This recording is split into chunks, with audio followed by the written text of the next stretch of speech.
Asyhadu an la ilaha illallah wahdahu la syarikalah wa asyhadu anna Muhammadan abduhu wa rasuluh. Amma ba'du, fa'udzu billahi minas syaitonir rajim. Bismillahirrahmanirrahim. Dalam pembahasan sebelumnya telah dibahas sedikit tentang hubungan doa dalam surah Al-Fatihah, yakni ihdinas siratal mustaqim siratal ladzina an'amta alaihim ghairil maghdubi alaihim waladdallin.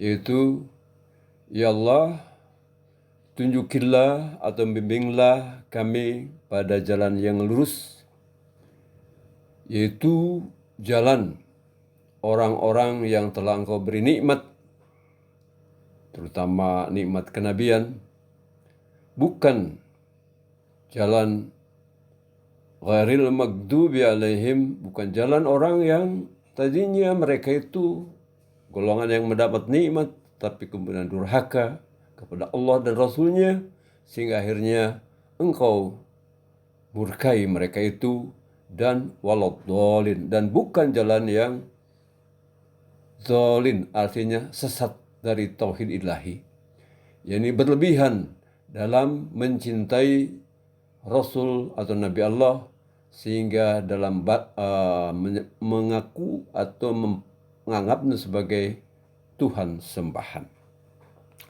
Itulah doa dalam surah Al-Fatihah, lalu dijawab oleh Allah Subhanahu wa taala dalam surah Al-Baqarah, yakni Bismillahirrahmanirrahim. Alif Lam Mim. Dzalikal kitabu la raiba fihi hudal lil muttaqin. Inilah kitab yang sempurna, yang tiada keraguan di dalamnya, hudal lil muttaqin, petunjuk bagi orang-orang yang bertakwa.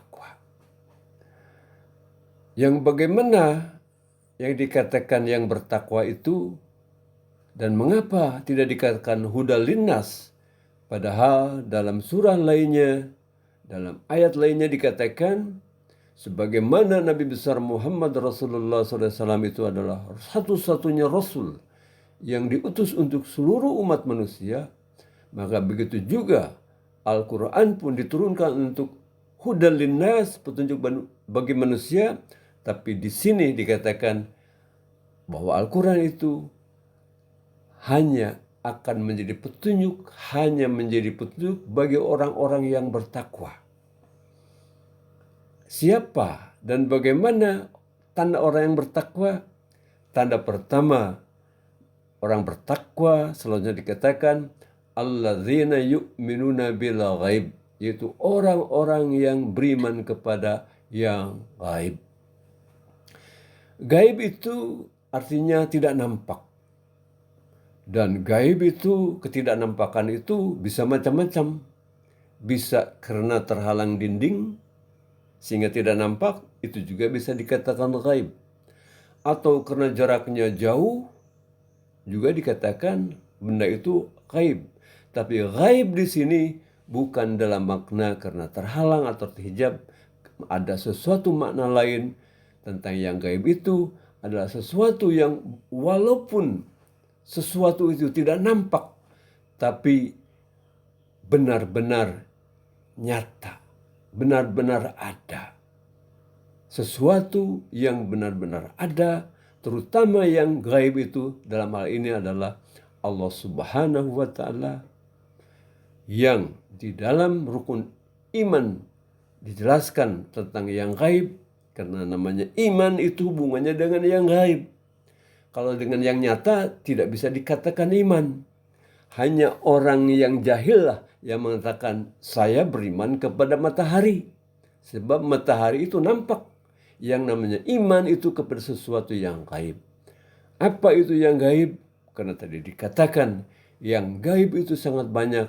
Maka dalam ajaran Islam telah ditetapkan ada 6 hal yang gaib yang tercantum dalam rukun iman.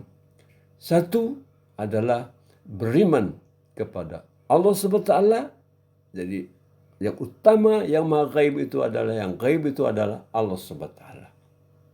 Tuhan pencipta alam yang menjadi tujuan penyembahan umat manusia. Yang kedua, yang gaib itu adalah beriman kepada malaikat-malaikat. Jadi ini yang kedua setelah Allah Ta'ala, yang gaib itu adalah malaikat-malaikat.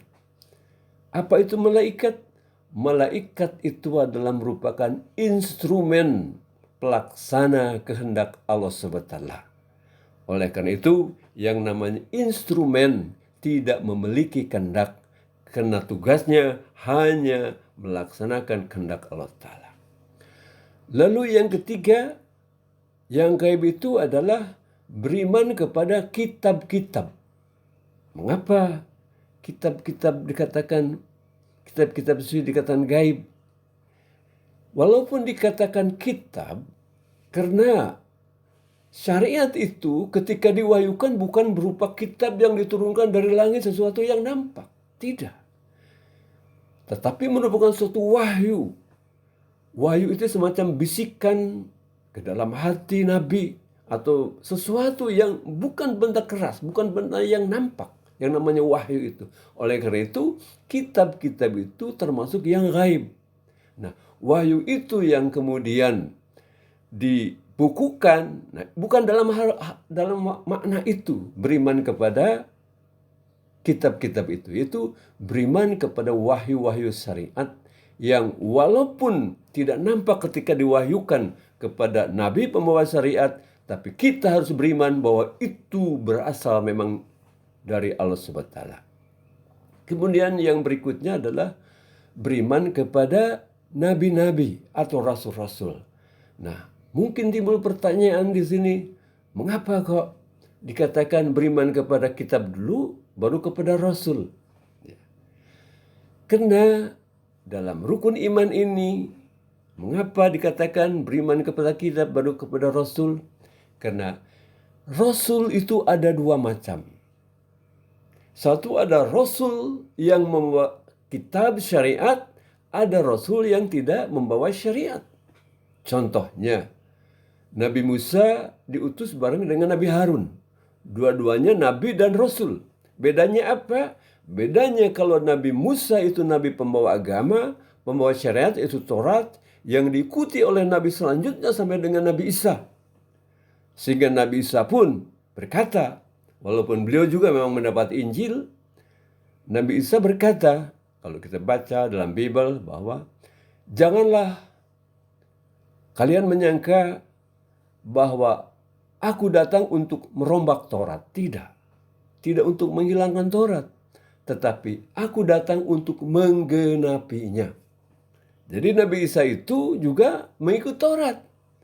Lalu mengapa dikatakan aku datang untuk menggenapi Taurat? Karena hukum Taurat lebih menekankan kepada hukum pembalasan.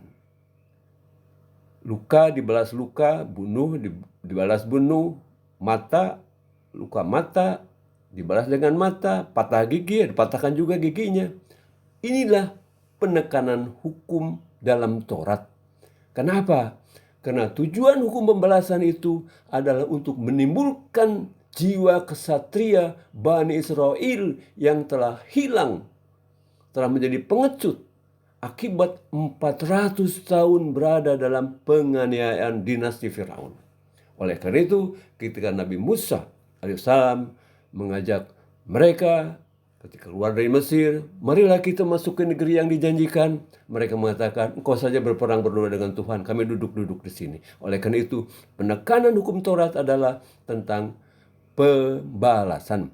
Nabi Isa datang, aku menggenapinya supaya hukum pembalasan yang telah melebihi batas, sehingga menjadi bangsa yang haus darah, dinetralisir oleh hukum Injil Nabi Isa itu, untuk menggenapinya, untuk menyeimbangkannya. Karena itu penekanannya kepada hukum pemaafan. Jika kalian ditampar pipi kiri, berikan juga yang kanan.